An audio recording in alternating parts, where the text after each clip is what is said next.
Hello my dear sewing friends, it's Alisa here, and today I would love to welcome you back to Sew Easy series, but this time season number 2. Now in season number 1 we made 6 really fun, really easy, and also really versatile garments, all inspired by spring and summer. So I think it's no wonder that you saw a lot of really juicy colors, a lot of really fun prints. Now as we move into the fall and winter season, I thought, well, let's go ahead and work on those layering pieces. Now here I have an idea of a cardigan. It's very easy, very straightforward, but very much needed in my wardrobe. And I think this is also very on trend because I see these everywhere. Now here we have a very slight drop shoulder, quite a big sleeve, but that's on sketch. Maybe I'll go with the bishop sleeve, maybe I'll do just a regular sleeve. I'm gonna think about that. Remember, we're embracing our own designer, so we can do whatever our heart desires, right? And then we have a couple of buttons down the center front, so it's a functioning button placket, so we need to account for that. And it's quite cropped, but again, that's on sketch because I must say that cropped length doesn't necessarily suit me, neither does anything high-waisted. It always kind of looks a little awkward on me and uncomfortable, so you can do whatever length you would like. You can really make it cropped. I think I will make it sort of this length where it just reaches a little bit over past where my jeans or my pants will start. Let's cover the basis of what we're going to be using in order to make pattern adjustments, and then I'll show you some of the fabric. I got my big binder over here, and I will be using knit bodice block sweater adjustment. That is from my knit bodice block series. I have all detailed tutorials on the channel, so you can go ahead, get familiar, draft them from your own measurements and use those. You can also use any sort of sweater pattern that you already have in your collection. Perhaps you drafted it yourself, or maybe you purchased that, or you can also copy a sweater or even a loosely fitting t-shirt that you already have in your wardrobe and use that as a base. So many different ways and sort of like scenarios that you can use in order to arrive at the same destination. To get started, I will go ahead and copy my knit bodice block sweater onto a new piece of drafting paper, so that way we can easily make adjustments. And by the way, this is exactly the same pattern base that we used in order to create that really fun two-tone hoodie in season 1 of Sew Easy. So you see, one pattern, one bodice block, or one bodice block adjustment, and so many uses.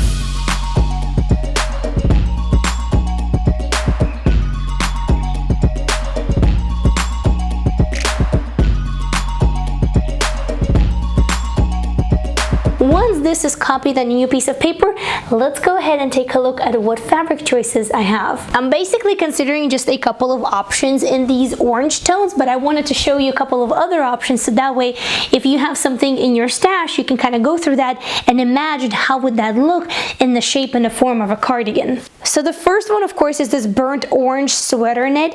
Now I might actually make a sweater out of this because I just love the feel and touch of it. However, it is a little bit too, I would say, too drapey for a cardigan perhaps. If I use stabilizer, that might help. However, some other sweater knits, like for example this one, you remember I did make a zero waist sweater from it, and I have just a little bit extra left. This one does feel a little bit more stable than this one, so it just really depends on what kind of sweater knit you have. Next one is this one. This is my number 1 choice, and it almost looks like a cable knit. Definitely very nice, very stable, and I think it's going to be gorgeous as this fall cardigan. But then of course you can also use fabrics like French terry, for example. I do have this sort of like an army green over here, and then if you remember, I had a couple of French terries that were with these sort of little sparkles on them, and of course an assortment of different really nice thick jerseys. And this particular one, I believe, is a wool jersey, also this really nice bright orange color. I think I have settled on this one for right now. So now let's go ahead and finish the pattern. When I work on projects like these, I also like to pull out buttons that I'm planning to use, so that way I have a reference point, and when the project is done, it all looks really cohesive. Let's get started with the front and back pattern piece, and here I already have quite a bit of ease from a sweater modification of this knit bodice block, so I might add a little bit extra, but my first step is to turn the shoulder into a very slight drop shoulder. For that, I want to find approximately the midpoint of my shoulder seam, then take a straight line down and into the bottom half of the armhole. Here, I really would like to highlight that this is just one of the many ways how you can do these very simple adjustments. This is just the way that I like to do it, but I've shown you on the channel how to do it in a different way. So definitely choose and find what's right for you, as I always say. And now I want to pivot this and spread it just by about an inch over here, and that will give me that little drop shoulder.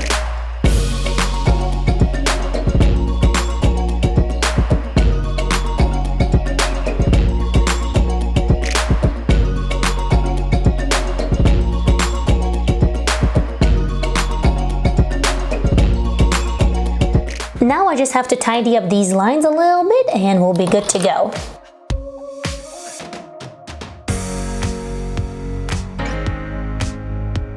Let's see, let's go ahead and add a little bit of width over here. Let's start with just 1/4 of an inch. And for that, I'm just gonna add it over here and take a straight perpendicular line down all the way to the hem. Alright, so for now the front is done and we're going to repeat exactly the same adjustments on the back.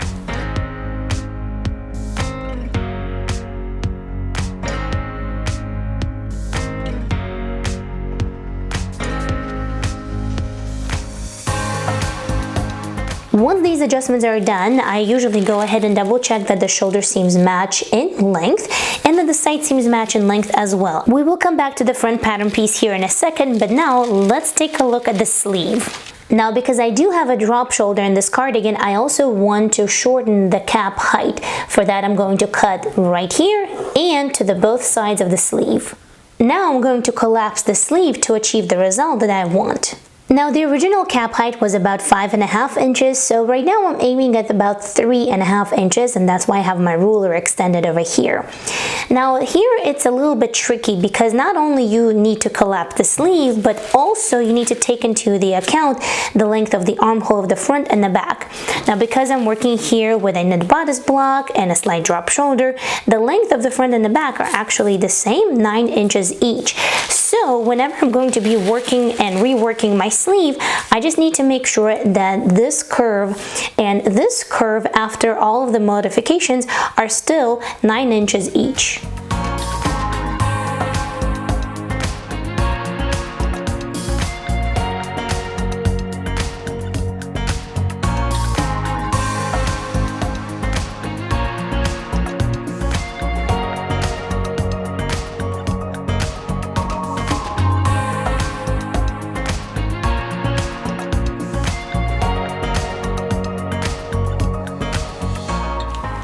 Now, as you can see, I did deviate from the original plan. I did add a little bit extra here, about 1/2 inch on top. And of course, I extended the width of the sleeve as well because we did add here to the side seam of our cardigan. So now I'm just going to redraft the sides of the sleeve and we're back to the front pattern piece. Now here I've decided to go with these buttons. I think these are going to fit really well with that nice burnt orange color. And the button itself is just about 1 inch wide. So I'm thinking a button placket down the center front that's then going to curve into the neckline is going to be really nice. And how about 2 inch wide? I think that would be a really nice width for this. So here's the piece for that little button placket. It's not nearly long enough as it should be. We're just going to use it as a template. So it's 2 inches wide, 1 inch on each side.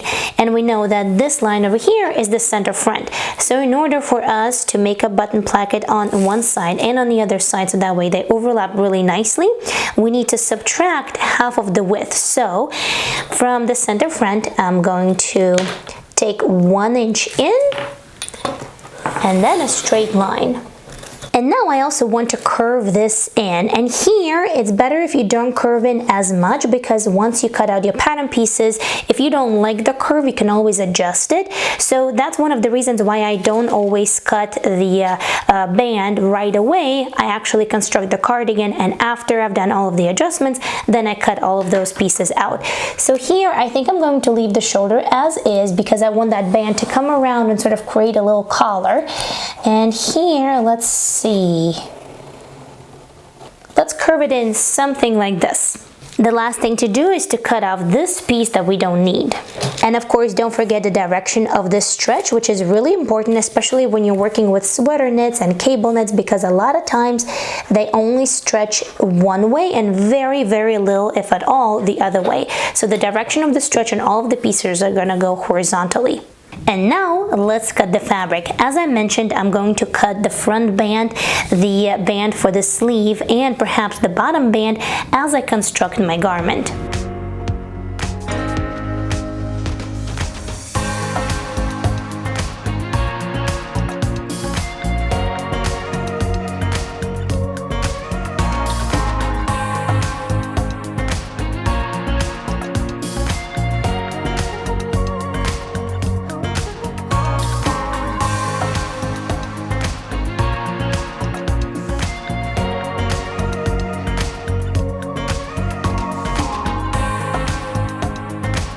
Now, as you can see, the back is cut on the fold, and now we have two front pattern pieces cut mirrored and two sleeves cut mirrored as well. And as I was cutting, I also added 1/4 inch seam allowance to all of the seams and hem allowance where it was needed, because as you know, I don't add either of those things to my pattern drafts, so I add them as I cut my fabric. Now, as for the sewing steps are really, really basic, and I do have an actual full sewing drafting tutorial for a nearly identical cardigan, so I will leave the link for it in the description of this video for you guys as a reference, because right now we're going to go through these steps rather quickly. First, I'm going to assemble the body of the cardigan. For that, I'm going to take the back pattern piece and both of the front pattern pieces, place them on right sides together, and I will sew the shoulder seams and the side seams. After that, I will take the sleeves and I will construct the sleeve seam on each one of them as well. Now, from my personal experience, sometimes it might be a little bit challenging working with sweater knits or any other knits of very similar consistency. So here are 3 quick and easy tips that you can do right here, right now, and I really hope that it will help you out. So first, if you're working on a serger like I am in this instance, you can change up your differential speed to see if that helps you with the waviness of the seams. Tip number 2 to help with the seams is to use a little piece of interfacing. Most of the times I use knit interfacing, but sometimes I use woven interfacing as well if I'm working with knits, just depending on what I have on hand and if I need that seam to stretch or not. You can also use a little bit of stabilizer, or perhaps you have some clear elastic. All 3 of these options, just right where the seam is at, will help not only stabilize the seam from stretching, but also make sure that it comes out nice and flat. Tip number 3 is that hand sewing, especially when you're working with knits, works magic. Like, for example, making sure that your seams lay flat and everything is nice and neat. Now the next step is to insert the sleeve, and because of the way that I started assembling this cardigan together, I'm going to be using the in the round method, but of course you can do a flat method as well. If you want to see what's the difference between one and the other, then I will leave some useful information for you as always in the description underneath this video.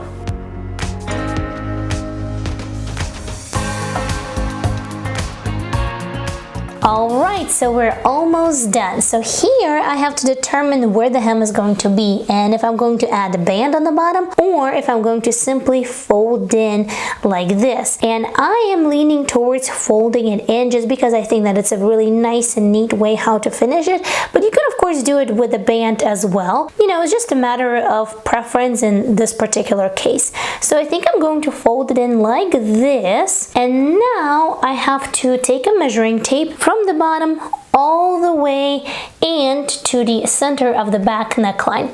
Then of course we multiply that by 2 and we get the length of the center band. For the width, we have already determined that it's going to be 2 inches wide, but of course that is going to be double because the band is going to be on the fold on one side, plus adding a little bit of seam allowances to it as well. So here's one and here's the other one. You can of course cut your band all as one, but I do like having a center back seam because then I can curve it in and it sits a little bit better. Usually it is about 1 inch in the middle of the band on both sides. When sewn and folded, I find that it really gives better shaping at the back of the neck. The next step is to finish the other end of each one of the sides. For that, just simply go ahead, fold the band right sides together and sew the bottom edge. Now that is done, I can start pinning the band to the front opening of the cardigan.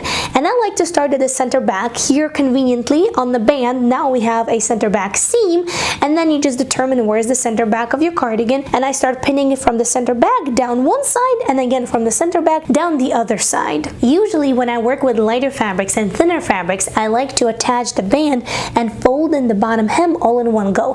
That way you complete the two, and when you turn everything right side out, it gives a really nice and clean result in that little intersection, just like you see on this little example. But here, this knit is definitely way too thick for that. So what I've decided to do is to attach the band first. As you can see here, the band is shorter than the cardigan itself, and that's because I haven't folded the hem in just yet. And now, using hand sewing stitches and a matching thread, I will attach that little piece of the bottom hem to the wrong side of the fabric. And I think that really gives a really nice and clean result, and much cleaner than if I tried to do that on a serger and stretched it out. After I got done with those little corners, now I have to fold in the entire hem to the wrong side of the garment and secure it. And sometimes I like doing that by hand, sometimes I like doing that on a sewing machine, other times I like doing that on a cover stitch machine, and this time I decided to go for a cover stitch machine. But as I mentioned, you can do a variety of different techniques, just depends on what you have available and what you like to work with. As a last step, buttons and buttonholes, if that's something that you want on your cardigan. Now, neither one of my sewing machines wanted to do buttonholes on this really thick and stretchy knit, so of course I decided to do them by hand, and that was fairly easy. All I did was just a blanket stitch, really small, tiny, narrow blanket stitch twice in a round, so that way I make sure that the buttonhole will withstand all of that wear and tear. And now let's go ahead and take a look at the final result.